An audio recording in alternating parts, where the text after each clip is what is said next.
Queridos, graça e paz do Senhor esteja com vocês.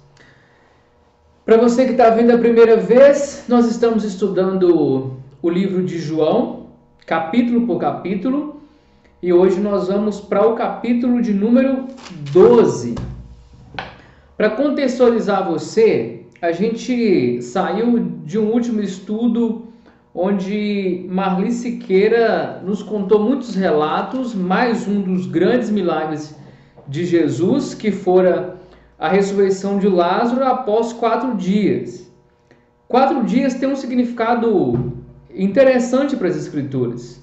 Os judeus e a tradição esperava-se que 3 dias, estando morto, poderia ser uma farsa, poderia ser qualquer coisa que levasse a crer que o morto poderia estar vivo ainda, mas 4 dias o morto estava morto mesmo, não tinha mais chance, não tinha mais coisa alguma que poderia dizer que este morto poderia vir a viver. Então Jesus ressuscita Lázaro. Então os judeus, os grandes hipócritas e por aí vai, estão com muita vontade de matar Jesus. Eles conspiram para matar Jesus, mas não conseguem matar Jesus.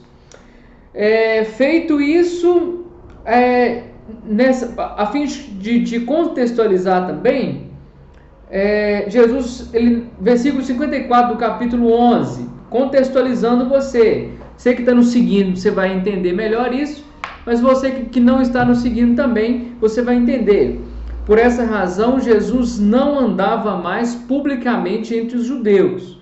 Ao invés disso, retirou-se para uma região próxima do deserto, para um povoado chamado Efraim, onde ficou com os seus discípulos. Ao se aproximar a Páscoa judaica, presta atenção, ao se aproximar a Páscoa judaica, e lembra de que esse é um dos eventos de cunho muito importante na jornada de Jesus Cristo. João fala só das últimas semanas de Jesus, e aqui você vai descobrir que já está caminhando para os últimos dias dele aqui na Terra. Então fica bem atento a esses eventos. Ao se aproximar a Páscoa judaica, muitos foram daquela região para Jerusalém, a fim de participarem das purificações cerimoniais antes da Páscoa.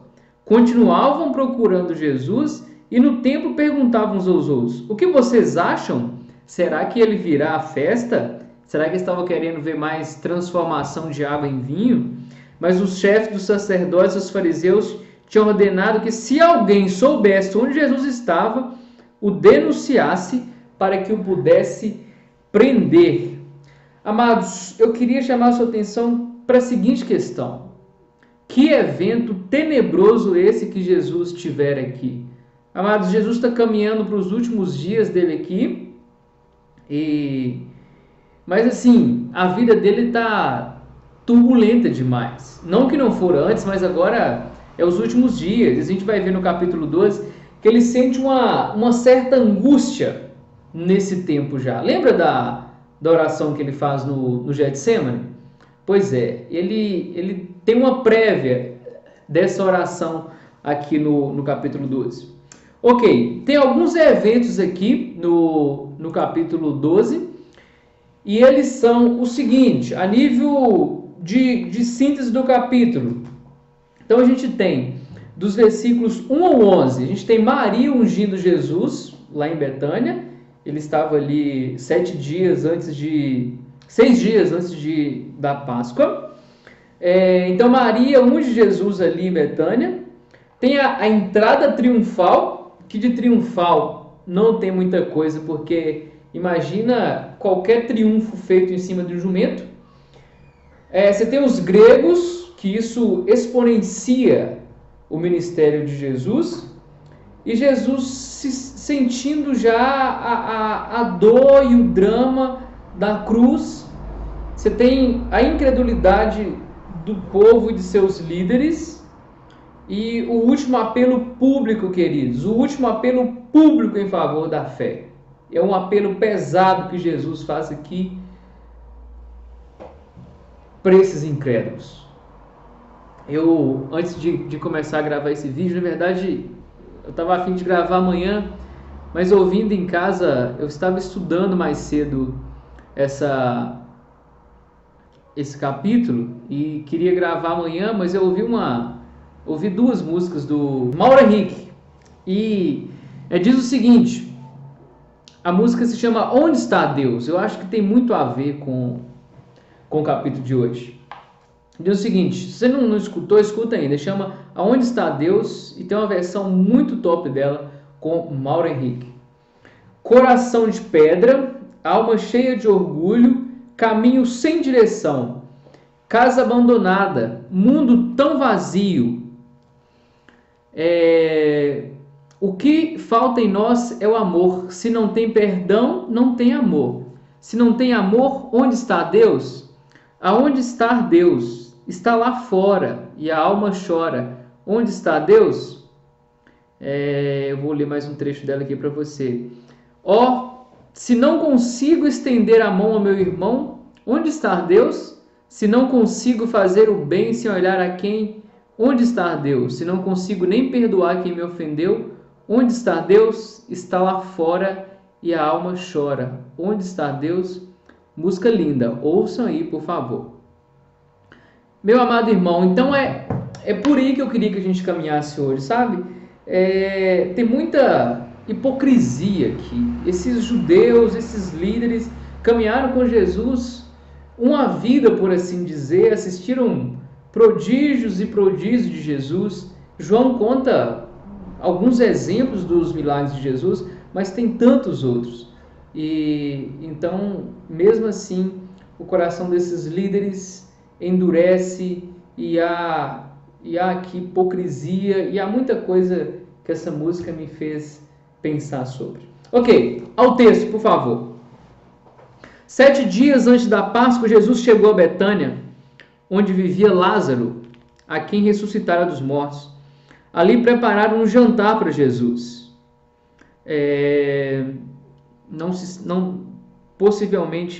Possivelmente não. Marta servia a mesa aqui para Jesus e Lázaro estava na mesa com ele e Maria, gente, olha que família. Marta servia a mesa, Lázaro estava com ele, provavelmente, poxa, esse homem, esse Deus me ressuscitou, tinha 4 dias morto e me ressuscitou. E Maria, o que Maria estava fazendo, meus queridos? Um nível de adoração profundo. Então Maria pegou um frasco de nardo puro. Isso aqui tinha mais ou menos 350 ml de uma essência caríssima, que era um perfume caro. Derramou sobre os pés de Jesus e os enxugou com os seus cabelos. Meu amado, esse líquido, esse perfume que ela derramou era muito caro. E essa quantidade aqui era equivalente a, se fosse vender, daria para pagar 300 dias de serviço.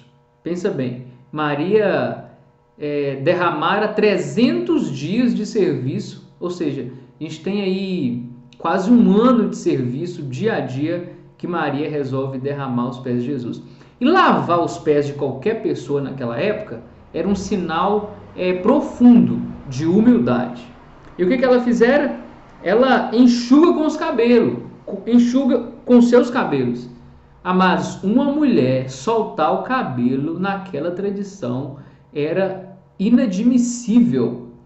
Então, era tido como vulgar. E essa mulher, então, solta o cabelo e gasta 300 dias de serviço nos pés de Jesus. Meus queridos, a gente vem para os cultos e para a igreja e chama... Gente, nós temos agora o momento de louvor, 5, 6 músicas de adoração e louvor a Deus.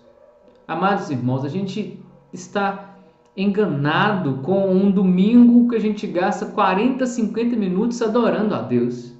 A adoração é uma vida, meus amados. O que você tem de mais valor? O que eu tenho de mais valor?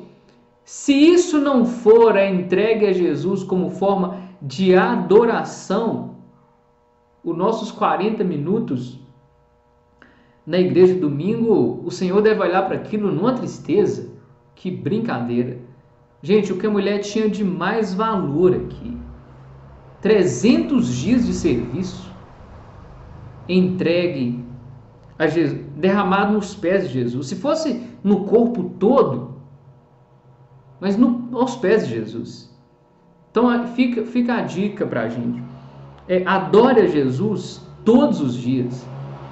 Se o seu coração está venerando, está gostando, apaixonado, amando qualquer coisa, meu amado, canalize isso para o Senhor Jesus.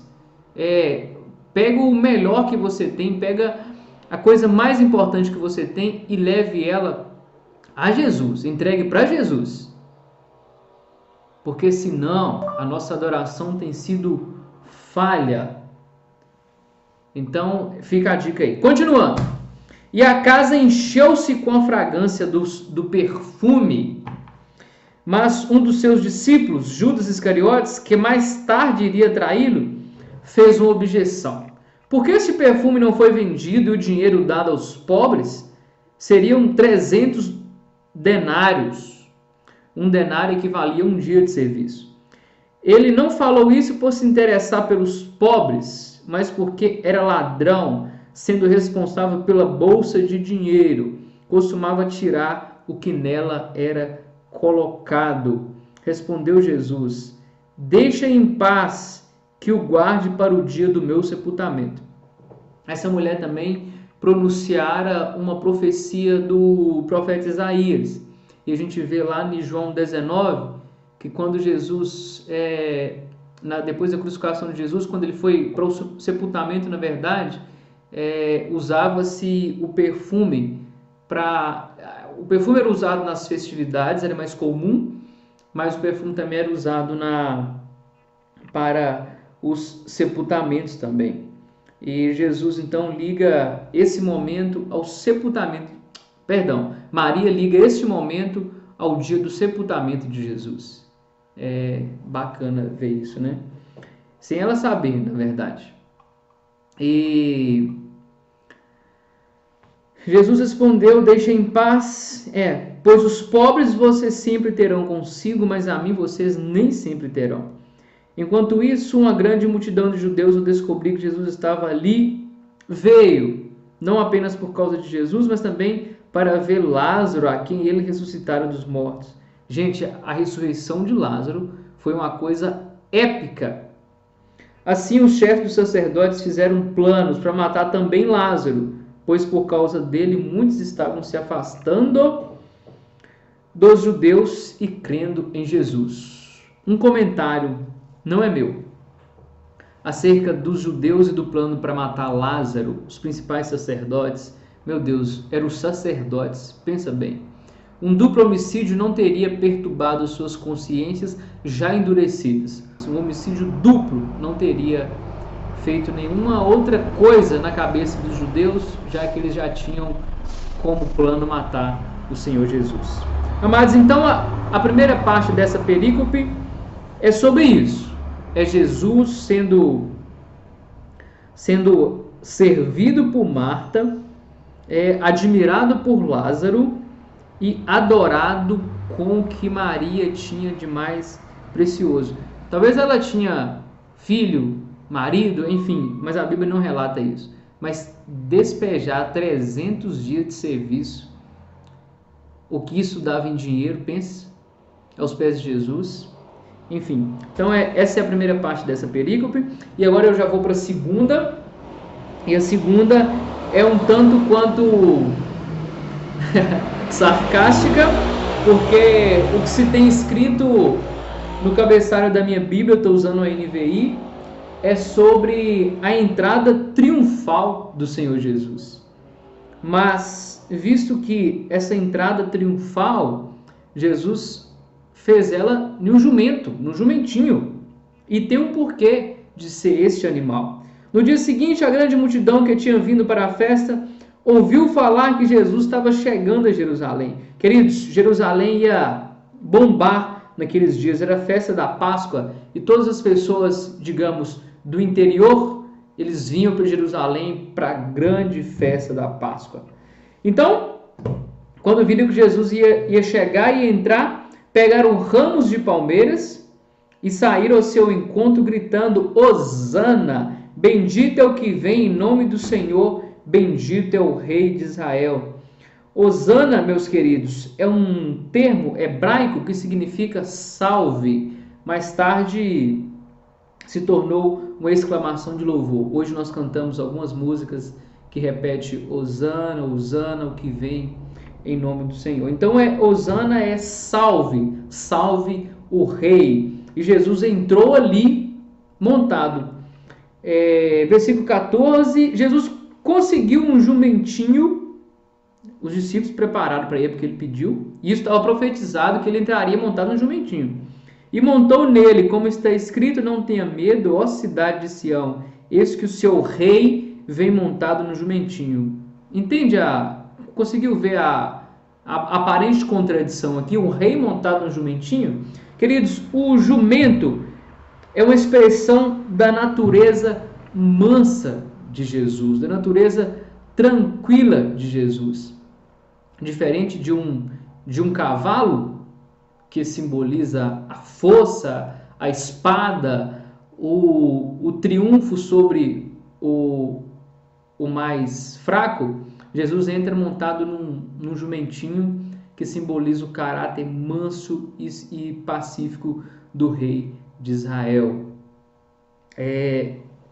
Jesus estava montado naquele jumentinho e o acontecimento, aquela entrada, ela era muito diferente do que o que passara na cabeça de todo mundo com aqueles ramos dizendo: Hosana, bendito é o que vem em nome do Senhor, bendito é o Rei de Israel. Eles esperavam que Jesus estivesse com o espírito de um rei que lideraria um exército para triunfar, para matar, para que conquistasse força, poder e que tivesse um reinado indestrutível por causa de um rei que ganharia com uma espada. A princípio, seus discípulos não entenderam isso. Só depois que Jesus foi glorificado, eles se lembraram de que essas coisas estavam escritas a respeito dele e lhes foram feitas. Eles só entenderam mais tarde. O que você está entendendo agora do significado do jumentinho, os discípulos só entenderam mais tarde, porque para eles não fariam sentido nenhum. Essa parte do 12 ao 19 termina assim: a multidão que estava com ele, quando mandara Lázaro sair do sepulcro e o ressuscitar dos mortos, continuou a espalhar o fato. Gente, compartilhar a notícia. Muitas pessoas, por terem ouvido falar que ele realizara tal sinal miraculoso, foram ao seu encontro. Alguns certamente curiosos, alguns creram de fato, e assim os fariseus disseram uns aos outros: não conseguimos nada. Os fariseus estavam indignados. Eles queriam afastar a multidão de Jesus e a multidão estava aproximando de Jesus. Olhem como o mundo todo vai atrás dele. O drama dos fariseus aqui também. O mundo todo vai atrás deles. Imagina. Então, essa parte acaba com isso aqui. A entrada triunfal de Jesus tem essa perspectiva. Ele entra em um jumento para mostrar a questão da sua natureza. Os discípulos não entenderam isso na hora, entenderam mais tarde. Aqui também você tem o drama dos fariseus e dos judeus e dos sacerdotes só aumentando, o ódio só aumentando, porque por causa da ressurreição de Lázaro, muitas pessoas se juntaram tanto para ver Lázaro quanto para ver Jesus.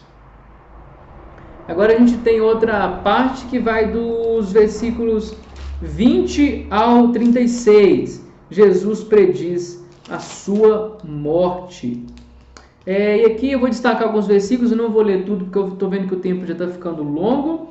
Eu vou destacar aqui então o versículo 24. Digo-lhes verdadeiramente que se o grão de trigo não cair na terra e não morrer, continuará ele só. Jesus está dizendo aqui que se ele não morrer, se ele não padecer, outras vidas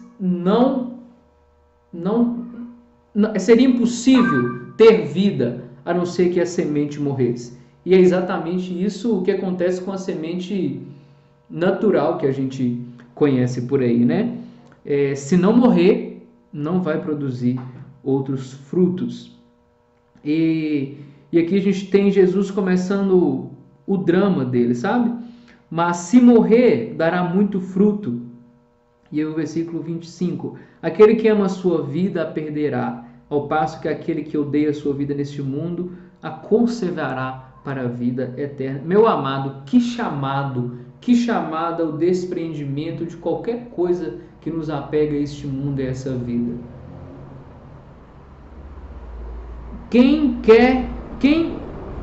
me serve precisa seguir-me, e onde estou, o meu servo também estará. Aquele que me serve, meu Pai o honrará. Momento de muita angústia de Jesus aqui. Agora meu coração está perturbado. O que direi? Pai, salva-me desta hora? Não, eu vim exatamente para isso, para esta hora. Pai, glorifica o teu nome. Amados, Jesus tinha um foco, uma coisa incrível. Ele estava sentindo o drama da paixão, porém ele não abriu mão de fazer o que veio para fazer. Desde lá do início dos estudos de João, desde o capítulo 1, eu estou dizendo para você que João apresenta Jesus, aqui em todo o Evangelho, como o Filho que o tempo todo aponta a glória do Pai. No momento de mais angústia, e lembre-se aqui que eu já falei, se você me ouviu aqui nas pregações aqui na igreja, eu já falei que o maior drama, a maior dor de Jesus, ela não era apenas por causa, não era uma dor física apenas. A ira do Pai seria derramada sobre Jesus e aqui ele já começa a sentir esse drama. Ele disse que o coração dele estava perturbado e ele pensou em dizer: Pai, salva-me desta hora, livra-me desse momento. Ele fala não. Ele tinha foco, meus amados, ele tinha foco de garantir que você e eu tivéssemos relacionamentos com Jesus. Não, eu vim exatamente para isso, para essa hora, para padecer numa cruz. Desculpa. Pai, glorificado seja o teu nome. Aí os céus confirmam que até aquele momento ele glorificou o Pai em tudo e que ele continuaria a fazê-lo. Ok, vamos continuar aqui então. Disse-lhe Jesus então, versículo 35, por mais um pouco de tempo a luz estará entre vocês. Deixa eu me sintonizar aqui. Andem enquanto vocês têm luz, para que as trevas não surpreendam, pois aquele que anda nas trevas não sabe para onde está indo. Creiam na luz enquanto vocês a têm. Esse é um recado para nós hoje. O Isaías nos diz que busca o Senhor enquanto se pode achar. Amados, não é uma frase clichê. Isso é um grito de Jesus para nós. Haverá um tempo em que essas palavras de Jesus, a gente vai ver isso aqui ainda, todas as palavras de Jesus, elas não serão mais chamado de arrependimento, mas elas virão sobre nós como juiz que julgará que todo mundo, que toda nação, que todas as pessoas ouviram acerca de Deus o Pai e qual que foi a resposta dada a ele. Creiam na luz enquanto vocês a têm, para que se tornem filhos da luz. Terminado de falar, Jesus saiu e ocultou-se deles. Terminada essa parte, nós vamos para a última parte. A incredulidade dos judeus. Amados, isso para mim é a coisa mais pesada desse capítulo. Nem é Judas ser hipócrita e fingir que estava amando os pobres para roubar dinheiro. Nem a coisa. É lógico que isso é terrivelmente triste, mas a incredulidade de homens e de mulheres que caminharam muitos dias, que testemunharam milagres estrondosos de Jesus ter o tipo de reação que eles tiveram aqui. Amados, quantas vezes nós também temos atitude parecida? O desespero diante das situações que nos sobrevêm. A incredulidade mostrada na pouca fé. Eu falo pouca fé de ser mais ousado no testemunho, de fazer missão, de sair por aí, de expandir o evangelho, de ter fé de que o Senhor vai nos sustentar em toda e qualquer circunstância. Quantos milagres, quantos livros, quantas pregações, quantas exortações, quantos avivamentos nós assistimos e mesmo assim nós somos incrédulos. Nós fazemos o mínimo. Onde está o seu próximo? Onde está o meu próximo? E aqueles que estão perecendo para o inferno, porque simplesmente nós não temos ousadia de levar a luz, de levar Jesus, de glorificar o Pai, falando com eles acerca do Evangelho da Graça. Mesmo depois de Jesus fazer todos aqueles sinais miraculosos, não creram nele. Isso aconteceu para cumprir a palavra do profeta Isaías.